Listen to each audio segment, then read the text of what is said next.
স্বস্তির ঈদযাত্রায় পথে পথে উৎসবের আমেজ শেকড়ের টানে বাড়ির পানে নগরবাসী। ঈদযাত্রার খবর জানাতে চন্দ্রায় আছেন সহকর্মী মেহেদি হাসান। সরাসরি যাচ্ছি তার কাছে। মেহেদি, কোনোভাবেই আসলে ঢাকা টাঙ্গাইল মহাসড়কের এই চন্দ্রা অংশের জটলা অর্থাৎ যানজট যেটি রয়েছে সেটি কিন্তু কমানো সম্ভব হচ্ছে না। এক প্রকার ভোগান্তিকে নিয়মেই পরিণত হয়েছে। এই পথের যাত্রীরাও কিন্তু তারা সেই ভোগান্তিকে কিন্তু আসলে সঙ্গী করে নিয়েছে। তারা আসলে এটি নিয়ে তারা কিন্তু বলা চলে যে আসলে যেমনটি বলছিলেন যে প্রতি বছরই তাদের ঈদ আসলে এই ধরনের ভোগান্তি তাদের পোহাতে হয়।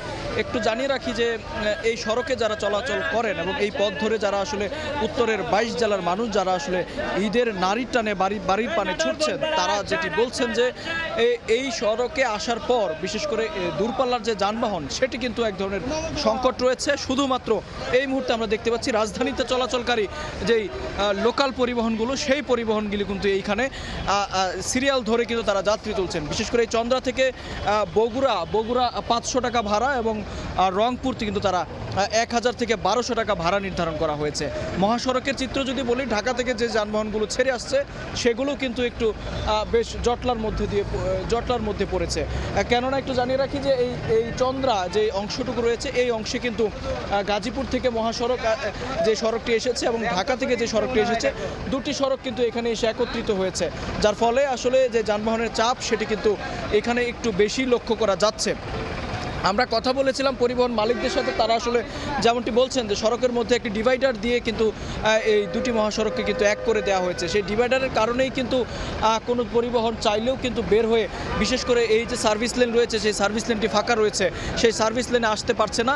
তার বাইরেও তবে পুলিশের পক্ষ থেকে আমরা দেখেছি চেষ্টা করা হচ্ছে, বিশেষ করে বিপরীত পাশের যে রাস্তা উল্টো সড়ক যেটি ঢাকা থেকে আসলে বিভিন্ন উত্তরবঙ্গ থেকে ঢাকামুখী যে সড়কটি, সেই সড়কটি আমরা দেখেছি কিছুক্ষণ পর যানবাহন কিন্তু খুলে দেওয়া হচ্ছে, অর্থাৎ দুপাশের সড়ক জুড়েই কিন্তু ঈদযাত্রার মানুষের জন্য ফাঁকা করে রাখা হয়েছে।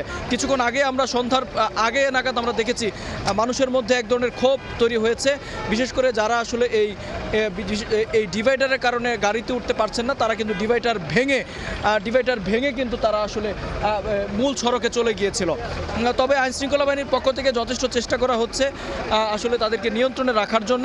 বিশেষ করে একটু যদি বলি যে এই ভাড়ার যে অভিযোগ সেটি নিয়েও কিন্তু তারা বেশ ক্ষুব্ধ এবং অভিযোগ করেছেন। তারা যেটি বলছেন যে প্রতি বছরই ঈদ আসলে এই ধরনের প্রতিক্রিয়া আসলে দেখা যায়। এই যে লোকাল পরিবহন সেখানে কিন্তু অতিরিক্ত ভাড়া আদায়ের ফলে কিন্তু তারা যেটি করছেন ঝুঁকি নিয়ে কিন্তু বিশেষ করে আমরা দেখেছি বিভিন্ন বাসের ছাদে এবং ট্রাকে করে কিন্তু তারা বেশিরভাগ মানুষকে আমরা দেখেছি আসলে ট্রাকে করে কম ভাড়া, একটু 200 টাকা কম হলেও কিন্তু তারা ট্রাকে করে যাচ্ছেন।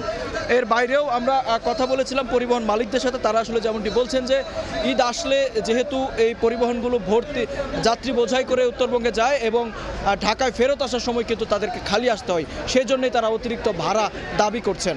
তো এই ছিল গাজীপুরের চন্দ্রা থেকে ঈদযাত্রার সবশেষ।